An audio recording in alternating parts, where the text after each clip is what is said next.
आहाना प्रकाशन के YouTube channel में आप सभी का स्वागत है। सीरीज है पीएनएसटी एंड जीएनएमटीएसटी 2026। अध्याय एक, पुष्पी पादपों में लैंगिक प्रजनन। इसके पहले हमने पुष्प आवर्त बीजों का एक आकर्षक अंग है, इसके बारे में डिस्कस कर लिया था। साथ में निषेचन पूर्व संरचनाओं एवं घटनाओं के अंतर्गत हमने पुंकेसर, लघु बीजाणुधानी तथा परागकण के बारे में डिस्कस किया हुआ था। और हमने बताया था इसमें जो भी टॉपिक है, जो भी यहाँ पर आपको स्टडी मटेरियल प्रोवाइड कराया जा रहा है, वो सभी जो 2011 से 2025 तक पेपर में प्रश्न आए हैं उसको ध्यान में रख करके बनाया गया है।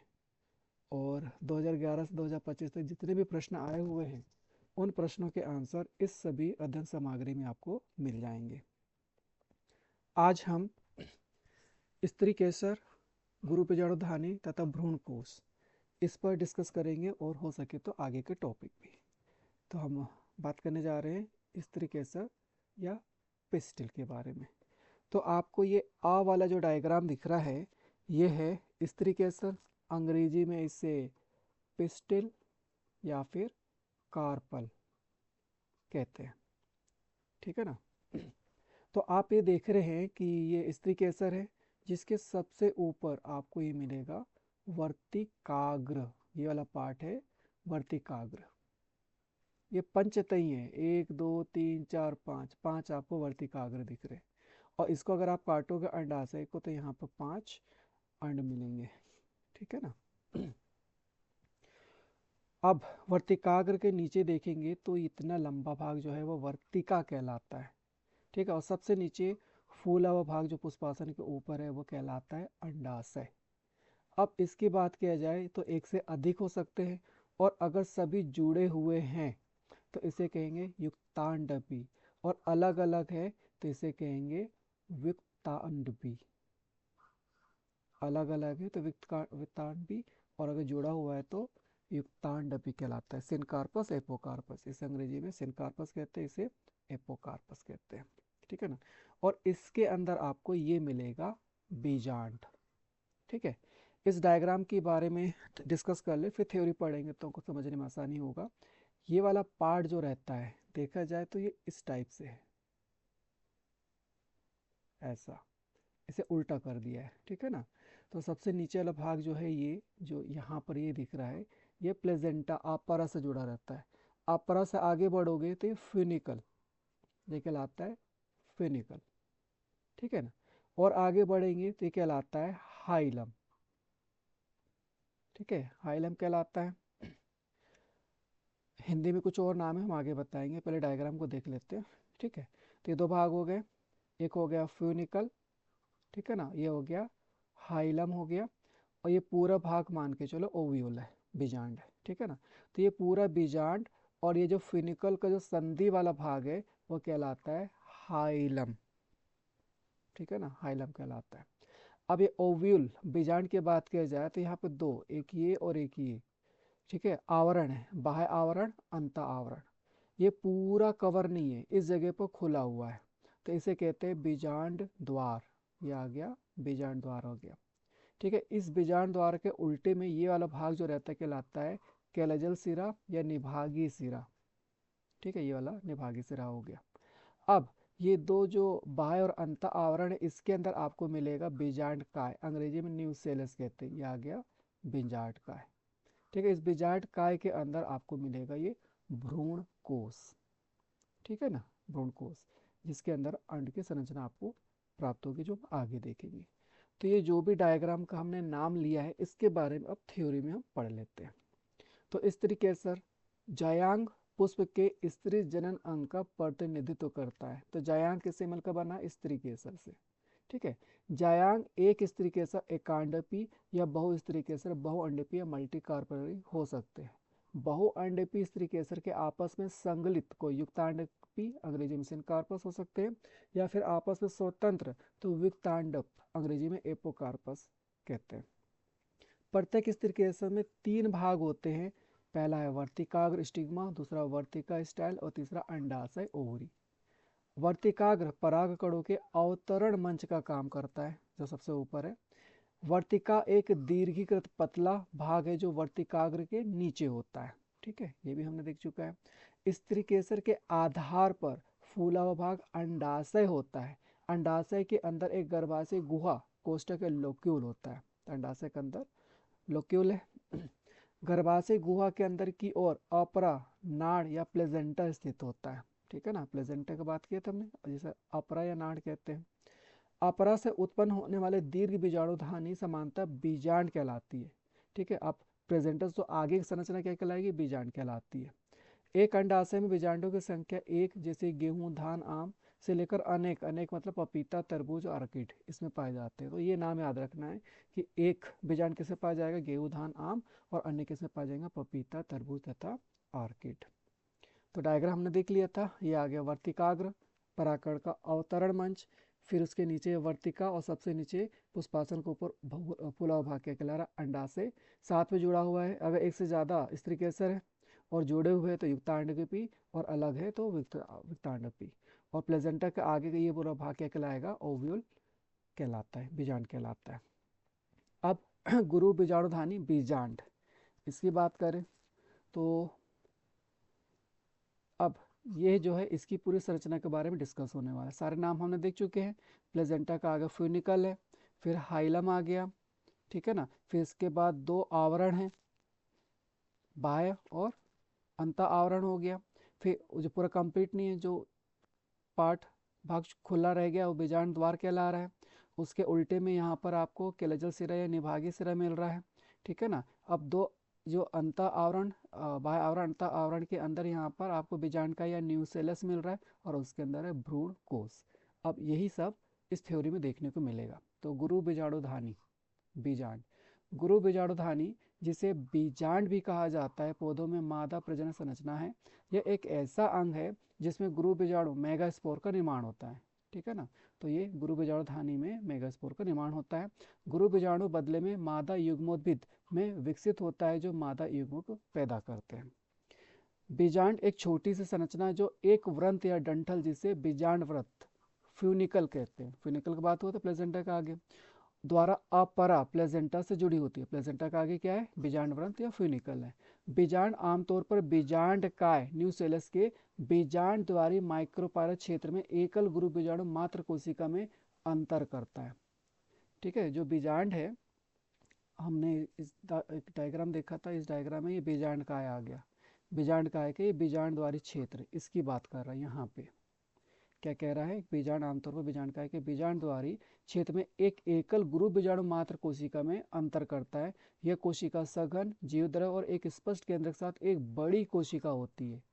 यही जो रहेगा आगे चल करके बाकी की संरचना बनाएगा, ठीक है ना। तो बीजांड द्वारी के पास, ठीक है, ध्यान रखिएगा, एकल गुरु बीजाणु मात्र कोशिका, ये सब आगे रिपीट होगा। बीजांड की काया बीजांड व्रत के साथ नाभिका हाइलम नामक क्षेत्र में संगलित होती है। अतः ये नाभिका बीजांड एवं बीजांड वंत के संधि बिंदु का प्रतिनिधित्व करता है। तो यहाँ पर इसकी बात हो रही है हाइलम, ये वाला पॉइंट, ये बीजांड व्रत है, फ्यूनिकल और बाकी बीजांड, इसका संधि बिंदु का प्रतिनिधित्व करता है, ठीक है। नाभिका मतलब हाइलम। प्रत्येक बीजांड में एक या दो अध्यावरण इंटीग्यूमेंट्स नामक संरक्षक आवरण होते हैं। यह अध्यावरण बीजांड के चारों ओर से घेरे होता है। केवल बीजांड द्वार नामक आयोजित छोटे से रंध्र को छोड़कर अध्यावरण बीजांड के चारों तरफ से घेरे रहता है। तो इसकी बात हो रही है, ये वाला हिस्सा जो है ये खुला हुआ है, पूरा कवर नहीं कर पाया ये दोनों अध्या आवरण। आगे बात करते हैं, बीजांड द्वार सिरे के ठीक विपरीत निभाग होता है, जो बीजांड के आधारी भाग का प्रतिनिधित्व करता है। तो यहाँ बात हो रही इसकी, ये निभागी सिरा या केलजल सिरा। आगे बढ़ते हैं, बीजांड काय अध्यावरण से घिरा हुआ कोशिकाओं का एक पुंज होता है। तो ये देखे थे हमने, ये आ गया बीजांड काय, ये दो अध्यावरण आवरण है, इसके अंदर ये वाला भाग इसकी बात कर रहा है। बीजांड काय केंद्र की कोशिकाओं में प्रचुरता से आरक्षित आहार सामग्री होता है, ठीक, रिजर्व फूड मटेरियल आहार सामग्री यहाँ पर होता है न्यूसेलस बीजांड काय में। बीजांड काय भ्रूण कोश या मादा युग्मोद्भिद बीजांड काय में स्थित होता है। एक बीजांड में सामान्यतः एक अकेला भ्रूणकोश होता है जो एक गुरु बीजाणु से निर्मित होता है। फिर रिपीट कर दिया, ठीक है ना, एक गुरु बीजाणु जो यल भाग है बीजांड द्वार है, यहाँ पर मिलेगा आपको। बीजांड के नाभि नली, फ्यूनिकल, चलाजा और बीजांड द्वार की सापेक्ष स्थिति के आधार पर बीजांड के विभिन्न प्रकार होते हैं। देखिए एनसीईआरटी में ये नहीं है ये लाइन, लेकिन इससे रिलेटेड प्रश्न आए हुए 2-3 बार आए हैं। जो फ्यूनिकल है, नाभि नली, चलाजा है, ठीक है ना, और बीजांड द्वार है। ये आ गया फ्यूनिकल, ये आ गया बीजांड द्वार, और ये आ गया चलाजा, निभागी सिरा या अकेले जल सिरा। इस 3 के आधार पर इसके 6 प्रकार हैं। तो देखते हैं ये 6 प्रकार क्या क्या है। पहला है आर्थोट्रोपस। इस प्रकार के बीजांड सीधा होता है जिसमें बीजांड द्वार, निभाग और हाइलम एक सीधी रेखा में होते हैं। उदाहरण पोलीगोनम प्रजाति पोलीगोनसी परिवार के सदस्य और पाइपरेसी परिवार में पाए जाते हैं। एनाट्रोपस, ये बीजांड सबसे आम प्रकार का है जिसमें बीजांड का पूरा शरीर 180 डिग्री तक घूम जाता है। ध्यान रखिएगा 180 डिग्री, यहाँ पर पूरा सीधा है तीनों के तीनों, यहाँ पर बीजांड 180 डिग्री से घूम जाता है जिससे बीजांड द्वार हाइलम के बहुत करीब या उसके विपरीत दिशा में आ जाता है, ठीक है ना। उदाहरण आम, अधिकांश पुष्पीय पौधों में पाया जाता है। हेमी एनाट्रोपस, इस प्रकार में बीजांड 90 डिग्री पर मुड़ा होता है और बीजांड द्वार और निभाग चलाजा लगभग एक ही संरेखण में आ जाते हैं। उदाहरण रेनिकुलस प्रजाति में पाए जाते हैं। फिर है कैम्पिलोट्रोपस, इसमें बीजांड वक्राकार या मुड़ा होता है जिसमें बीजांड द्वार और निभाग सीधी रेखा में नहीं होते हैं। उदाहरण लेग्यूमिनेसी कुल के सदस्य जैसे मटर और सेम में। उभयचर या एम्फीट्रेपस की बात की जाए तो बीजांड का शरीर भ्रूणकोश दोनों घुमावदार होते हैं जिसके कारण ये घोड़े के नाल के आकार का होता है। उदाहरण एलिसमेसी और ब्यूटीमेसी प्रजातियों में। फिर है सर्किनोट्रोपस, इस प्रकार में बीजांड का शरीर 360 डिग्री तक घूम जाता है जिसमें बीजांड द्वार फिर से ऊपर की ओर इशारा करता है, लेकिन ये आमतौर पर एक वक्राकार पथ का अनुसरण करता है। उदाहरण ओपनशिया प्रजाति में पाया जाता है। तो ये 6 प्रकार हो गए, इनके एग्जाम्पल, इनका नाम और क्या इसका लक्षण है आपको ध्यान में रखना जरूरी है। आगे बढ़ते हम भ्रूणकोश को लेकर के। भ्रूणकोश पौधों में पाए जाने वाला एक महत्वपूर्ण संरचना है जो मादा युग्मोद्भिद का प्रतिनिधित्व करता है। तो हमने डायग्राम में देखा था भ्रूणकोश के बारे में, ये आ गया भ्रूणकोश, इसी की बात कर रहा, अब इसके अंदर की बात हो रही है। पूरा बीजांड हो गया, अब भ्रूणकोश की बात हो रही है। डायग्राम ध्यान में रखिएगा तो चीज़ें अच्छे से दिमाग में बैठ जाती है। यह बीजांड के अंदर स्थित होता है और इसमें अंडाणु और अन्य सहायक कोशिकाएं होती हैं। भ्रूणकोश का मुख्य कार्य भ्रूण के विकास के लिए आवश्यक पोषक तत्वों का संग्रहित करता है। तो भ्रूणकोश का कार्य हो गया। एक बीजाणु में सामान्यतः एक अकेला भ्रूणकोश होता है जो एक गुरु बीजाणु से निर्मित होता है। एक गुरु बीजाणु से ये भ्रूणकोश निर्मित हो गया। भ्रूणकोश बीजांड के भीतर की संरचना जहाँ मादा युग्मक स्थित होता है, ठीक है। आगे बढ़ते हैं गुरु बीजाणु जनन। गुरु बीजाणु मात्र कोशिकाओं से गुरु बीजाणु की रचना के प्रक्रम को गुरु बीजाणु जनन कहते हैं। अब इसके लिए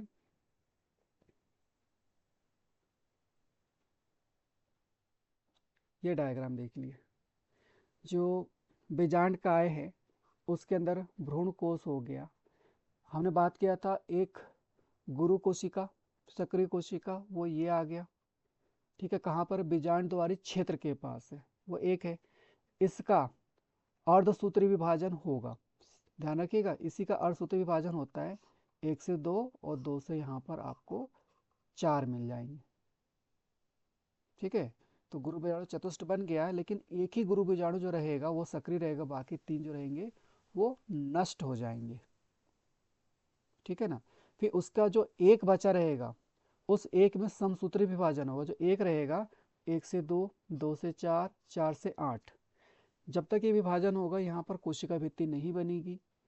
इसे फ्री न्यूक्लियर डिवीजन कहते हैं, मुक्त नाभिकीय विभाजन कहते हैं। जब 8 विभाजन हो जाएगा उसके बाद यहाँ पर कोशिका बनती है, और 8 है तो 3 निभाग की तरफ, 3 जो रहेगा, अगर ये बीजांड द्वार है तो 3 बीजांड द्वार की तरफ चला जाएगा। इसके विपरीत जो चलाजा वाला पार्ट है वहाँ 3 चले जाएंगे, और जो ये 2 रहेंगे वो बीचों बीच में आ जाएगा। तो आप देख रहे हो ये दो बीचों बीच में आ गए। जैसे केंद्रीय कोशिका के अंदर दो ध्रुवी केंद्रक हो गया, केंद्रीय कोशिका ये पूरा है जिसके अंदर ये तीन तीन छह कोशिका भी हैं और ये ध्रुवी केंद्रक भी है। तो छः में से तीन ये चले गए हैं बेजान द्वार के पास, तीन चले गए हैं चलाजा के पास और बीच में दो रह गए। ठीक है ना। यहाँ पर 8 विभाजन होने के बाद कोशिका भित्ति बनना शुरू हो रही है। तो लेकिन जो बीजांड द्वार के पास जो तीन है वहाँ पर बन रहे हैं, जो चलाजा के पास है तीन वहाँ पर बन रहे हैं, और बीच वाले जो दो उसमें नहीं बन रहे। तो तीन तीन छः और एक टोटल पूरा 7 कोशिका बन गए। और यहाँ पर 1 2 3 4 5 6 और बीच के दो 8, 8 केंद्रक हैं। 7 कोशिका 8 केंद्रक है। इसका वितरण भी देख लिए। जो बीजांड द्वार है उसके पास के जो रहते हैं उसे कहते हैं तंतु समुच्चय या फिलीफॉर्म एपरेटस, और विपरीत वाला चलाजा वाले को कहते हैं एंटीपोडल या प्रतिव्यासंत। प्रतिव्यासन का आगे की प्रक्रिया में कोई काम नहीं रहता है। ज़्यादा काम तो जो फिलीफॉर्म एपरेटस है तंतुरूप समुच्चय है यहाँ पर होता है, क्योंकि यहाँ दो सहायक कोशिका हैं और एक केंद्र कोशिका है।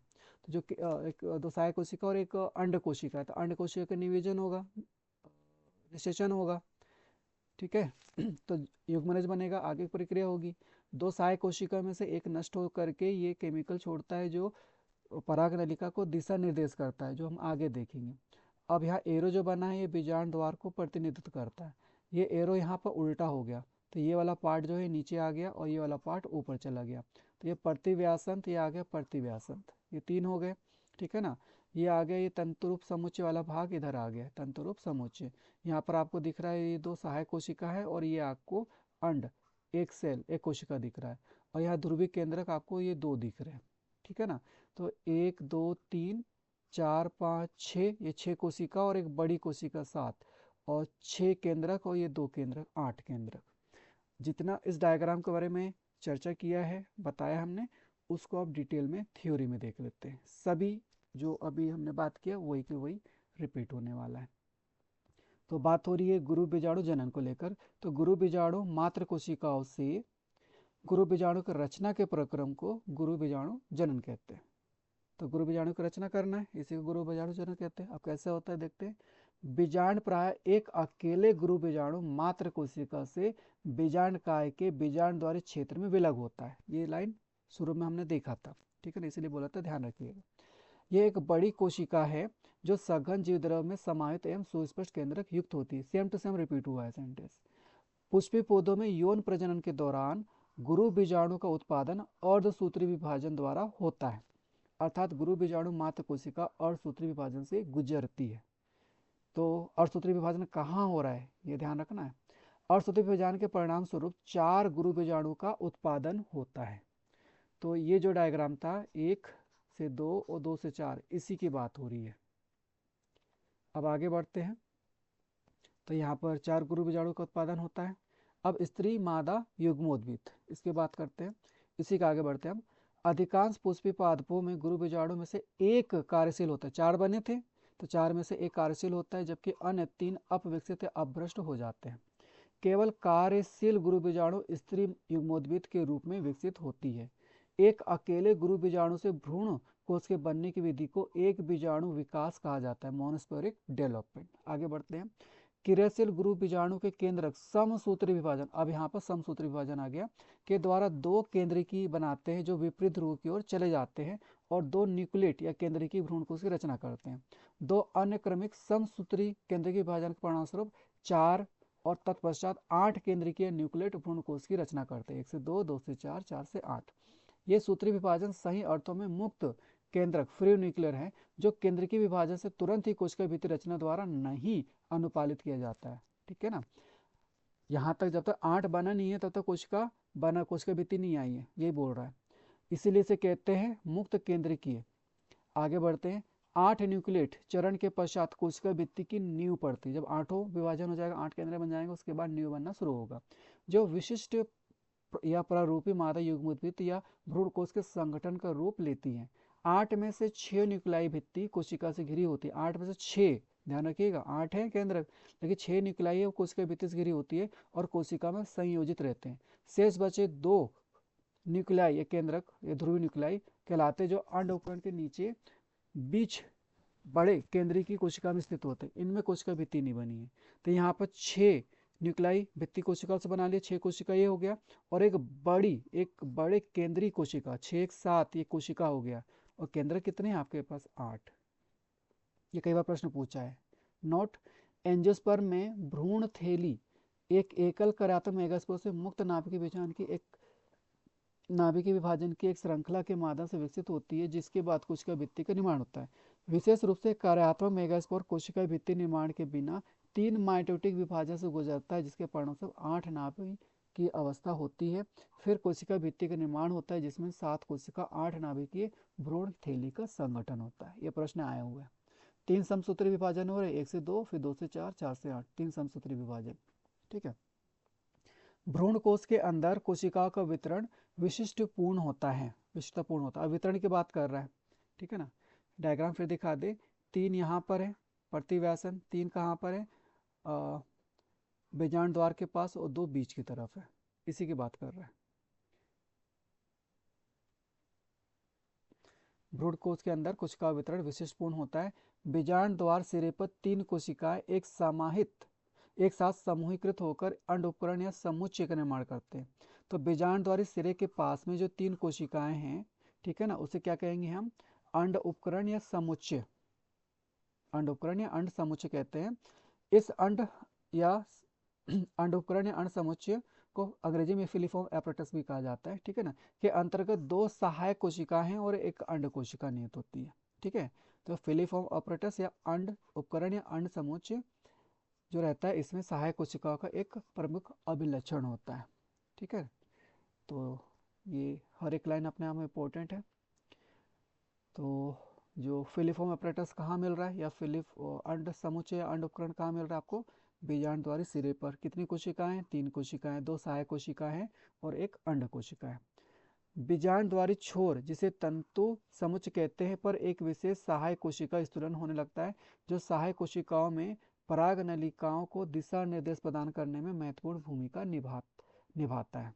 ठीक है ना। तो ये लिखा ना, फिलीफॉर्म उपकरण सहायक कोशिका एक प्रमुख अभिलक्षण है। तो अभिलक्षण यही है, एक सहायक कोशिका जो रहती है उसमें स्थूलन हो जाएगा, जो कि पराग नलिकाओं को दिशा निर्देश करता है। 3 अन्य कोशिकाएं निभाग की छोर पर होते हैं, प्रतिव्यासन कहलाती है। प्रतिव्यासन कहलाती है। वृत्त कोशिका, जैसे कि पहले बताया गया है, में 2 ध्रुवीय न्यूक्लाई होती हैं। इसकी बात कर रही है। बड़ी कोशिका है वृहत कोशिका, केंद्रीय कोशिका, इसके अंदर 2 ध्रुवीय केंद्रक है, ये न्यूक्लाई है। इस प्रकार से एक प्रारूपीय आवर्त बीजी कोष परिपक्व होने पर 8 न्यूक्लीकृत वस्तु 7 कोशिकीय होता है। 8 केंद्र है और 7 कोशिका होती है। इन 8 केंद्रकों में से 6 कोशिका भित्ति से घिरी होती है और कोशिकाएं बनाती है, जबकि शेष 2 केंद्रक, जिन्हें ध्रुवीय केंद्रक कहा जाता है, एक बड़ी केंद्रीय कोशिका में स्थित होती है। तो 6 कोशिका भित्ति और एक बड़ी केंद्रीय कोशिका, तो 7 कोशिका में स्थित होता है कौन? 2 ध्रुवीय केंद्रक। भ्रूण थैली में सहायक कोशिकाएं, अंड कोशिका और प्रतिव्यासन कोशिकाएं अगुणित होती है। प्रश्न पूछता है, तो सहायक कोशिका हुआ, अंड कोशिका और प्रतिव्यासन कोशिकाएं, ये सब कैसे है? अगुणित है। युग्मक निरापवाद रूप से अगुणित होता है। ये लाइन प्रश्न बने हैं इसलिए इसको लिखा गया है। तो युग्मक जो रहता है हमेशा क्या रहेगा? अगुणित रहेगा। ये प्रजनन कोशिकाएं होती है जो नर और मादा जीवों में पाई जाती हैं। युग्मक हमेशा अगुणित होते हैं, जिसका मतलब है कि उनमें गुणसूत्र केवल एक सेट होता है। एंजियोस्पर्म में एंटीपोडल कोशिकाएं भ्रूण निर्माण में भाग नहीं लेती, जो प्रतिव्यासन है ना, कोई काम नहीं करती। ये कोशिकाएं भ्रूण कोश के चलाजे छोर पर स्थित होती है और निषेचन के बाद अपहृत या डिजेनरेट या नष्ट हो जाती है। भ्रूण निर्माण में मुख्य रूप से अंड कोशिका और सहायक कोशिका भाग लेती है। अब भ्रूण कोश के प्रकार ये होते हैं मोनोस्पोरिक, बाइस्पोरिक, टेट्रास्पोरिक। 3 प्रकार के हैं। तो मोनोस्पोरिक भ्रूणकोश की बात किया जाए तो मोनोस्पोरिक भ्रूणकोश, जिसे पोलीगोनम प्रकार का भ्रूणकोश भी कहा जाता है, एक एकल मेगास्पोर से विकसित होता है। यह मेगास्पोर 3 माइटोटिक विभाजन से गुजरता है, जिसके परिणामस्वरूप 8 केंद्रक बनते हैं। इन 8 केंद्रकों में 7 कोशिकाएं बनती है, जिनमें से एक कोशिका में 2 केंद्रक होते हैं। इस प्रकार एक परिपक्व मोनोस्पोरिक भ्रूणकोश में 7 कोशिकीय 8 केंद्रक होते हैं। ये भ्रूणकोश के प्रकार पर प्रश्न आए हैं, इसलिए इसको लिखा गया है। ठीक है ना, एनसीईआरटी में नहीं मिलेगा। बायोस्पोरिक भ्रूणकोश, एक मेगास्पोर मात्र कोशिका के अर्धसूत्रीय विभाजन के बाद कोशिका विभाजन नहीं होता है और दो मेगास्पोर बनते हैं, तो बाई मतलब दो, इनमें से एक मेगास्पोर भ्रूणकोश के विकास में भाग लेता है और ये भ्रूणकोश दो मेगास्पोर से विकसित होता है और परिपक्व होने पर 8 केंद्र बनाता है। तीसरा है टेट्रास्पोरिक भ्रूणकोश। टेट्रास्पोरिक भ्रूणकोश भ्रूणकोश के विकास का एक प्रकार है जिसमें 4 मेगास्पोर नाभिक एक ही कोशिका में रहते हैं और सभी भ्रूणकोश के निर्माण में भाग लेते हैं। इस प्रकार परिपक्व होने पर टेट्रास्पोरिक भ्रूणकोश में 8 केंद्रक होते हैं। तो ये रहा भ्रूणकोश के प्रकार को लेकर के। तो जो मादा जनन अंग या स्त्री जनन अंग था उसके बारे में हमने काफ़ी डिटेल में स्टडी कर लिया है। इसके बाद का जो वीडियोस रहेगा उसमें हम आगे के टॉपिक पर डिस्कस करेंगे। मिलते हैं नेक्स्ट वीडियो में।